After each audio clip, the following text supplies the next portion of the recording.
जोडण्यासाठी गेला नाही नाही काय परिस्थिती तुमचं म्हणणं, मागणी काय? म्हणजे माझी मागणी आहे की माझ्या मुलाचं तिने धरलं होतं तर त्याचा एक हात मोडायचा होता, एक पाय तोडायचा होता आणि पोलीस ठाण्यात तुम्ही दाखवायचं होतं. आणि माझ्या मुलात जर केस जर कुठला बी निघाला तर साहेब ती केस मी अंगावर घेतो आणि त्याचा केस मी निकाल करतो. आता काय मागणी काय मग तुमची? माझी मागणी आहे की पवन चक्कीवर केस झालाच पाहिजे आणि त्या साहेबावर केस झाला तर ठीक, नाहीतर माझी कुटुंब घेऊन मी आत्महात असं करणार की राखेल घेणार, टेंबा घेणार आणि स्वतः आत्महात करणार. माझं तिथून माझं काय नाही. माझं बाळ आहे, माझं एक नातू आहे, ती मुलगी आहे. मी या म्हाताऱ्यानं काय करायचं आता?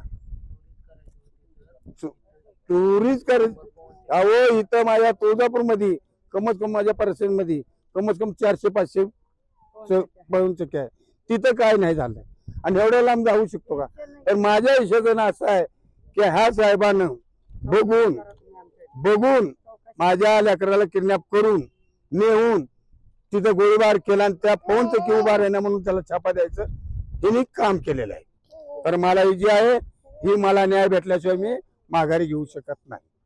दिनांक 22 तारखेला बीड जिल्ह्यामध्ये लिंबा गणेश नावाचं जे गाव आहे त्याच्या परिसरामध्ये अवादा कंपनीचा तिथे पवन ऊर्जाचा एक प्लांट आहे, युनिट आहे तिथे.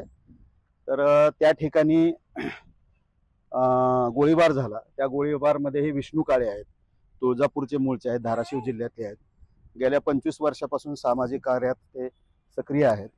सध्या नगरपालिकेमध्ये कचरा व्यवस्थापनात सर्व परिवार त्यांचं काम करत. त्यांना तुळजापूर पोलीस स्टेशन मधून कळालं की तुमच्या मुलावर गोळीबार झालाय आणि त्याचा मृत्यू झालाय. 23 तारखेला हे स्वतः तिथे गेले. त्यांनी मुलाचं प्रेत जे आहे ते ताब्यात घेतलं आणि गुन्हाही त्याच दिवशी दाखल त्या ठिकाणी केलेला आहे. आता गेली 4-5 दिवस एक जी घटना झाली तर समाज माध्यमांवरती वेगवेगळ्या प्रतिक्रिया या सगळ्या विषयांमध्ये येत आहेत. त्याच्यामध्ये प्रामुख्याने जो मयत आहे राजू काळे, तर हा अट्टल दरोडेखोर होता. त्याच्यावर 15-16 गुन्हे आहेत किंवा 20-25 लोकांनी मिळून तिथे दरोडा टाकला. अशा सातत्याने तिथे चोरीच्या घटना घडत आहेत. आत्मरक्षणासाठी गोळीबार झाला, अशा काही प्रतिक्रिया या सगळ्या येत आहेत त्या सगळ्या विषयामध्ये. प्रामुख्याने आपल्या सगळ्याला माहित आहे महाराष्ट्रामध्ये अवधा कंपनी जी आहे ते वीज निर्मितीपेक्षा अनेक विषयामध्ये चर्चेत आता नाव असलेली ती कंपनी आहे. मी म्हणतो त्या ठिकाणी सीसीटीव्ही कॅमेरा असणारा एवढा मोठा प्रोजेक्ट आहे, तर आपण सीसीटीव्ही पाहिला तर लक्षात येईल की 15-20 लोक तिथे आले होते का किंवा आत्मरक्षणासाठी हा गोळीबार झाला का. प्रामुख्याने 1 किलोमीटरच्या परिसरात मृतदेह त्या मुलाचा पडलेला आहे. त्याच्या मागच्या बाजून त्याला गोळी लागलेली आहे. सुरक्षा कर्मी जरी म्हणलं तरी तो प्रशिक्षित आहे. आपण गोळीबार करतो याचे काय परिणाम होणार आहे, त्याचा काय विषय असू शकतो भविष्यात, याची जाणीव किमान त्याला 100% असू शकते त्या सगळ्या ह्याच्यात.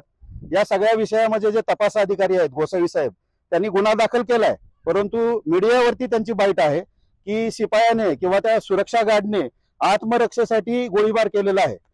मुळात पोलिसाची भूमिका तपास काम करून कोर्टाकडे कागद देण्याचं आहे.